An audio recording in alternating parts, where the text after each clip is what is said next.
Hello, my name is Christian Maynard, and what I'm about to share with you is a personal record, a time capsule, of a strange and significant experience in my life. In fall 2022, I took a class called Criminal Justice Processes at Washington State University. It was a weekly course, discussion heavy, intimate, we were in a circle, and mostly made up of criminal justice grad students. I was from the sociology department. That semester, for the majority of classes, I sat next to a student named Bryan Kohberger.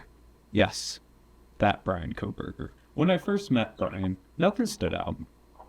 He looked like a clean cut, all cop, military type bushy eyebrows, just another grad student. In class though, he tended to over-explain basic concepts. It often felt like he was lecturing the room, except we were all grad students. One moment that stuck out. Another student called him out for mansplaining. Bryan then got into a semantics argument about what mansplaining meant. He was called out for mansplaining the term mansplaining. The student left the class early, leaving their stuff. I did have one longer conversation with Bryan, about 30 minutes. We talked about our research, and I learned that I was from Pennsylvania. Near the end, I mentioned that I had to go make dinner for my ex-partner. He seemed confused, almost surprised, that I was happy to spend time with her. He said something like, "Most guys I know can't wait to get some time away from their women."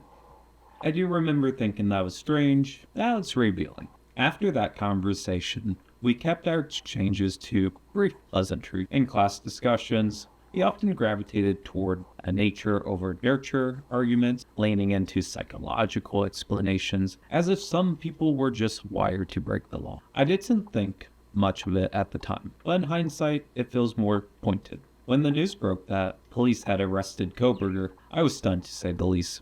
I'd come out of watching the second Avatar movie. I looked down at my phone and saw the news alerts, many of them. The night of the arrest, I had a discussion with Nicholas of the New York Times and shared my experience under anonymity.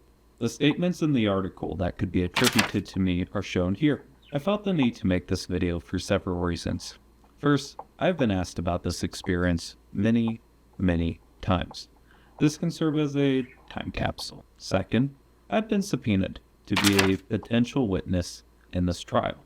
Therefore, I had prepped this information to be publicly available. Third, as of today, June 30th, 2025, Kohberger pled guilty to the charges in an apparent plea deal. My hope is that sharing my interaction with him can serve as a time capsule, and perhaps I can help fill in the gaps in some meaningful capacity. I hope the community is able to heal from this. Thank you, and have a wonderful day.